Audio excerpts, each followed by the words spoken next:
It is peak hurricane season out in the Atlantic, and it is quiet. There's nothing to track. The big question is there anything showing up on model guidance that maybe we'll eventually be tracking over the next several days, 2 weeks, something like that. So here to go over all the latest information as far as model guidance. We get very detailed, compare the Euro, the GFS, the Euro AI, and more importantly, we'll show you ensemble guidance to try to see if there's any kind of signal for anything out there.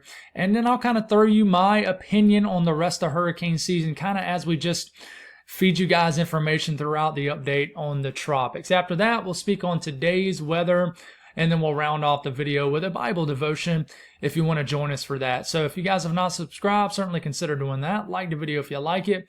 And if anybody has anything I can pray about or pray over, please put it in the comments below. Let's get rocking and rolling this morning. Let's make sure this is going to work as always, and it is. So we'll take a look at a broad look at the entire Atlantic. Is there anything worth discussing? Not really. I mean, it does look like there's a lot of action out there, right? If you just kind of look at it and go, purely off colors on your screen, we got a lot of, flashes of orange and reds and blacks in between those colors, indicating colder cloud tops, which means we have some intense thunderstorm action out there, but nothing really tropical developing. First area I'll circle is just all this action off the eastern seaboard, and this is just because of a cold front, and along that cold front we're just getting a lot of shower and storm action. We got a lot of action right here too from like an upper feature. A little bit of action here too over the Leeward Islands and just areas of the Caribbean. And a lot of people have been watching this little tropical wave here, but the basin is so dry out here, we're not expecting any tropical development, but I wouldn't be surprised one bit if this area I just circled here suddenly gets a 10-20% chance to develop per the National Hurricane Center, maybe in the next update or two for this wave. So we'll watch this, but we're not expecting any tropical development from it. Now, there's a big wave coming off Africa right now, but this is coming off pretty far north, pretty high in latitude. And, most model guidance doesn't show much from this. There's been some flashes from the GFS, but I'll talk about the GFS. I've lost a lot of respect for that model over the last several weeks, and I'll speak on why as we move along. Doesn't mean I'm not going to show it. I'm always going to show it because it is a main and major model, right? But it has just really let us down over the last several weeks so far this hurricane season, that's for sure. So I know there's a lot of things I circled, but none of these areas I circled are really any concern whatsoever. And this pretty much sums it up from the National Hurricane Center. Tropical cyclone activity is not expected during the next 7 days. So, I mean, doesn't mean they're not watching these little areas of thunderstorm activity out in the Atlantic, but we're not expecting any tropical development from anything. So it's pretty wild to see this on September 9th. Tomorrow, September 10th, is the actual peak hurricane season day. If there's an actual day, it's tomorrow, September the 10th, and we're not tracking anything.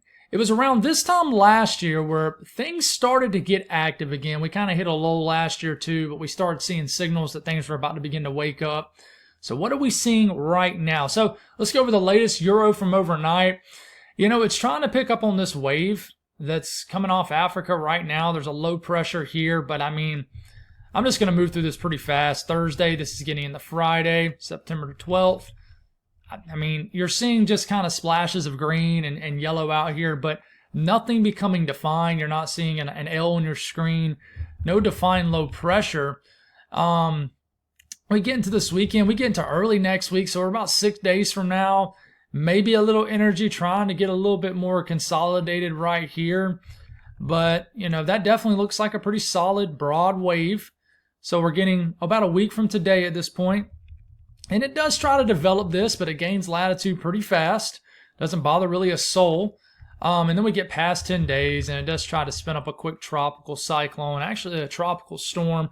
Remember, Gabrielle is still out in front of us. We did not take that name. We were pretty confident we were, but we did not. So Gabrielle is still the next name up on the list of names for this hurricane season. But the Euro does have a tropical storm developing, but I mean, it's staying out to sea, not bothering anybody. In fact, it becomes a borderline hurricane, but there's nothing else. Is there anything closer to home? I've been mentioning we need to watch homegrown activity with a stalled boundary in place. I think Florida is just going to continue to get a lot of tropical moisture, but does any of this moisture develop into an actual tropical system?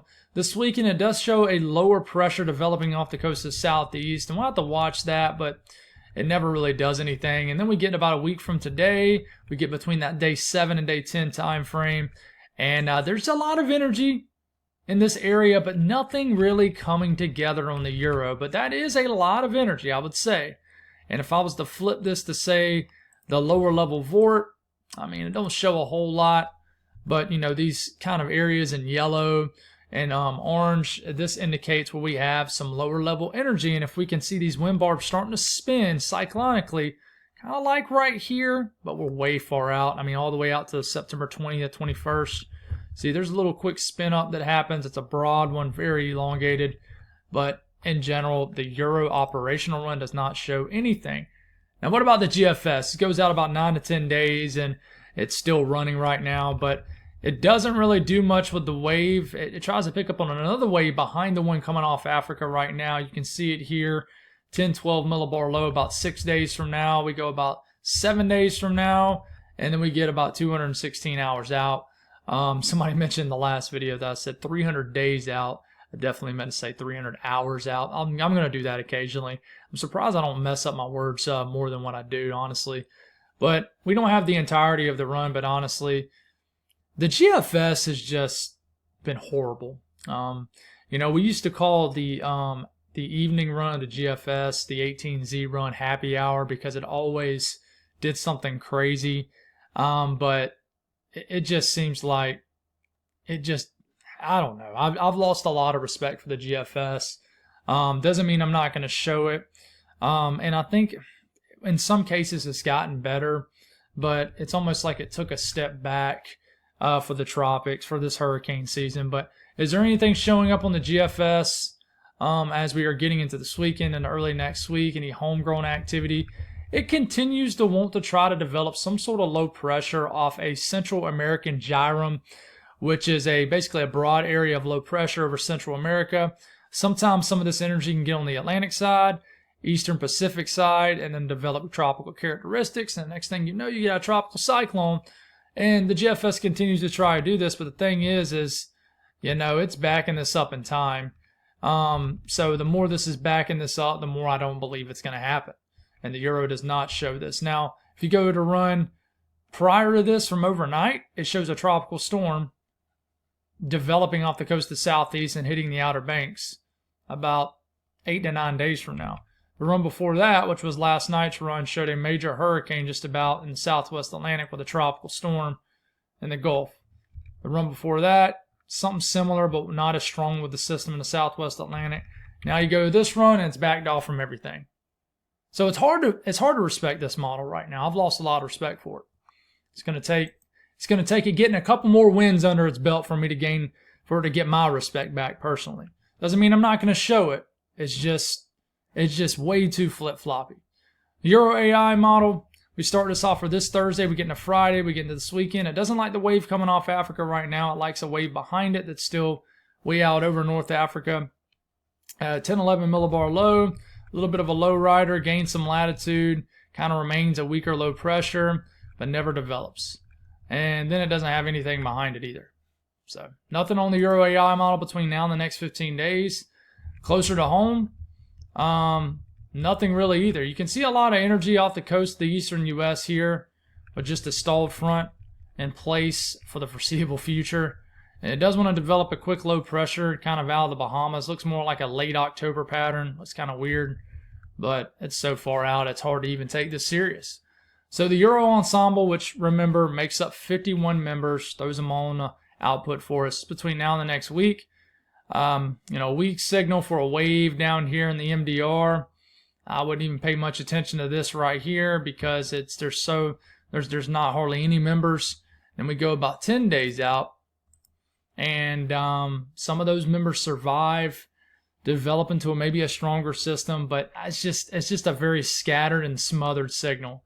It's not very loud. That's a Waffle House reference, by the way.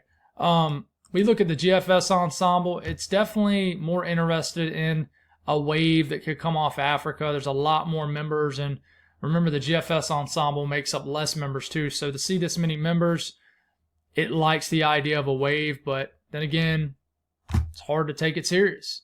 It's hard to even take the GEFS serious, the GFS ensemble. A little bit of a signal for maybe a weak low developing off the coast of the southeast, and there's your CAG signal, CAG, Central American Gyro, and we'll take this 10 days out. And I mean, there is a signal here in the Gulf, and there's a signal for a wave getting going. But listen, there's no solid signal out there for the tropics, in my opinion.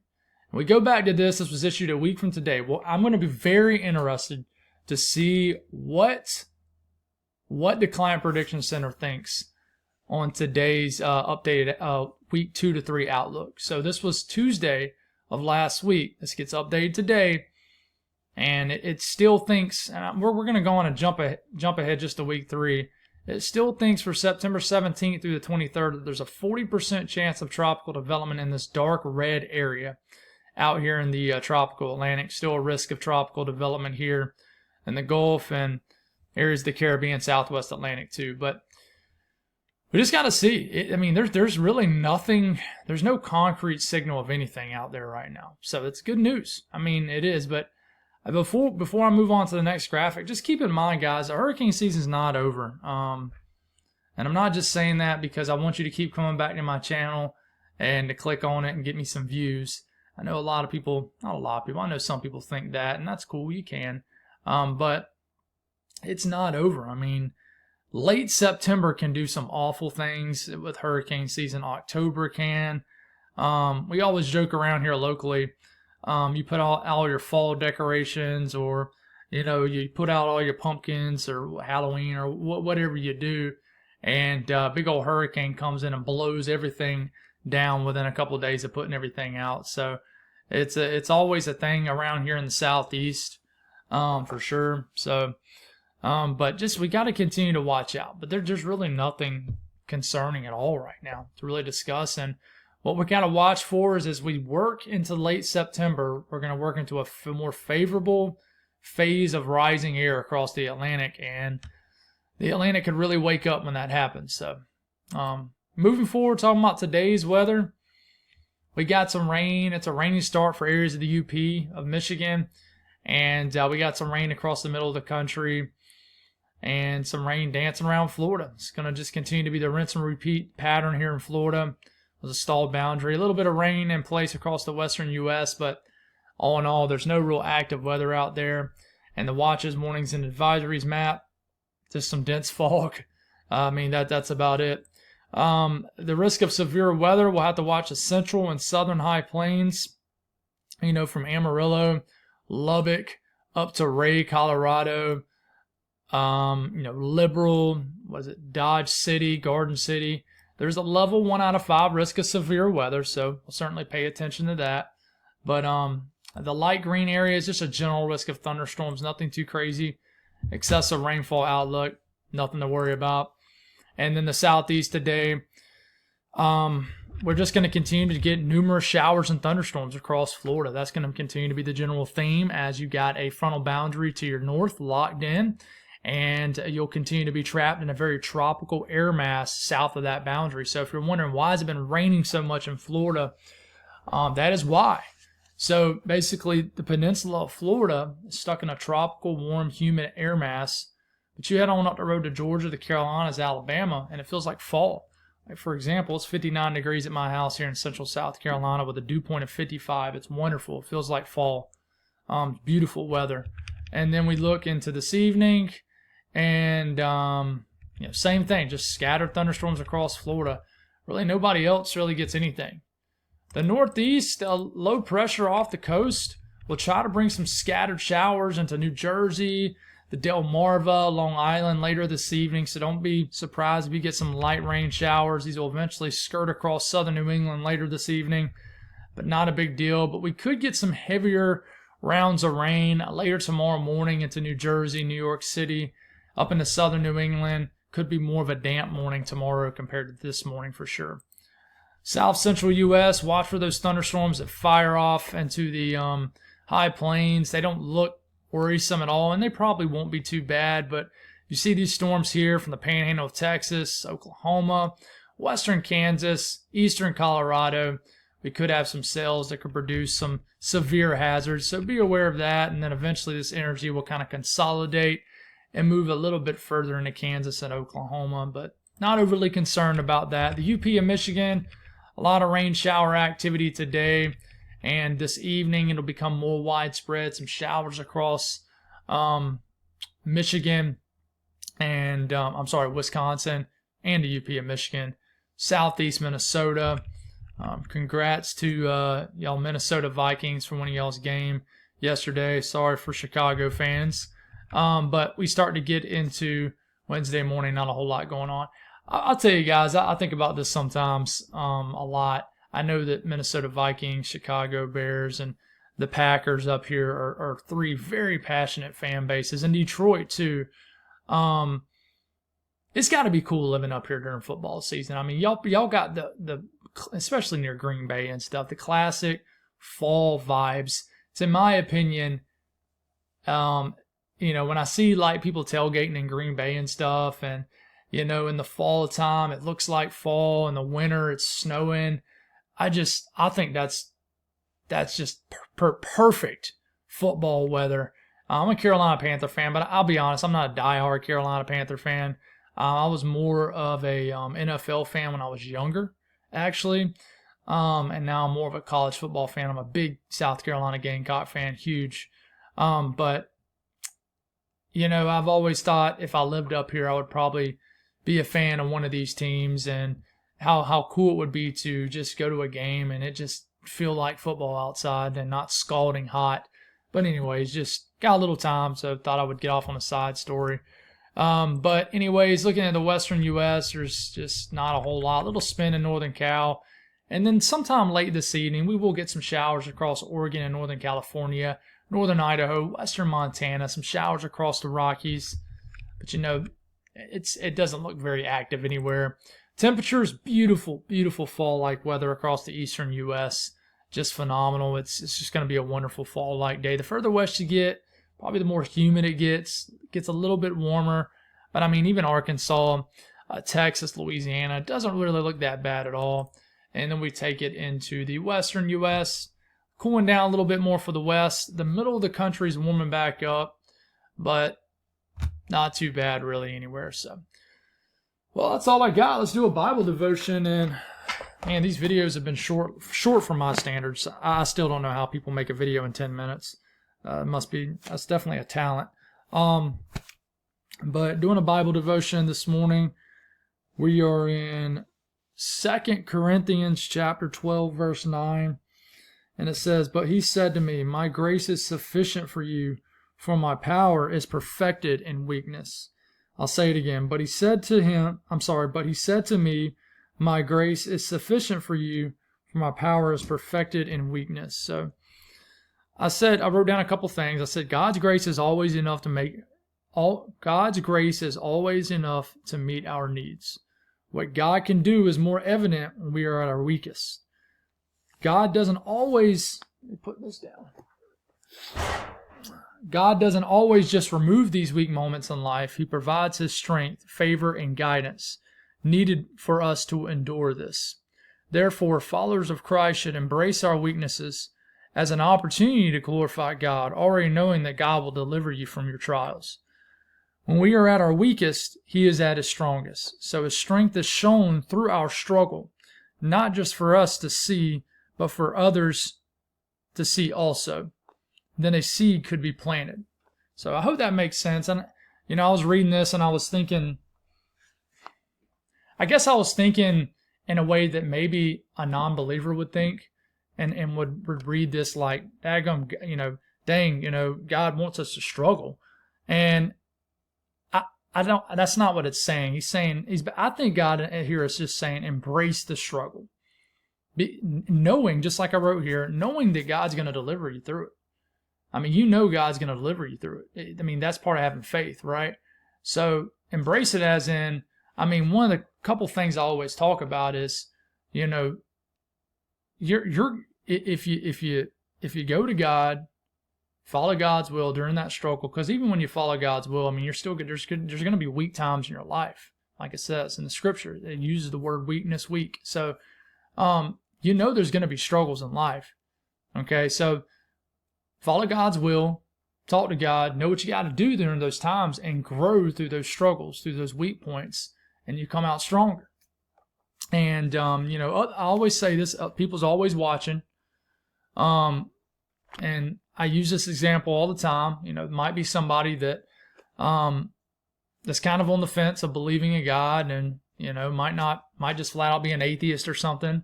And they know that you're a follower of Christ. They know that you believe in God, and they see you go through a very awful situation, and they might be watching just to see how you handle it. And how you handle it might negatively impact them, or it might positively impact them. But, it's an opportunity for God to see, for people to see how strong and how great God is. And, a lot of times that depends on how you handle the situation. So, I'm speaking for myself, I'm speaking for others as followers of Christ. You kind of have to, in a way, trying to find the right words for this. You want to represent Christ the best way you can as a follower of Christ through your struggle. I hope that makes sense. So embrace the struggle, knowing that, you're going to get through it. You're going to get through it. And I wanted to say something else here, and I'm trying to jog my memory here. Just, you never know how a seed is going to be planted. It can be planted in your weakest moment in your life. Because in your weakest moment, God is the strongest. And you cling to his strength like we're supposed to do as followers of Christ. And someone is going to see that, and that is a planted seed, and God will move in and take care of the rest. So, hope that makes sense. Hope that's good. I'm a little tired this morning, so sorry if my energy wasn't as upbeat in this video. But appreciate y'all. Still haven't gotten clarity with the YouTube thing, so continue to ask for prayers. I thought things would update yesterday, but I do think today will be a day that it updates. So continue to ask for prayers. Just the best outcome happens with that, and I know it will. So appreciate y'all very much. That's all I got. I'm finishing this before 7 a.m. So that just tells you there ain't nothing really to talk about. It feels like in the middle of the summer, but just gives us more time to get in Scripture, get in the Word, things like that. So appreciate y'all. Have a good one. God bless, and we'll talk again tomorrow morning.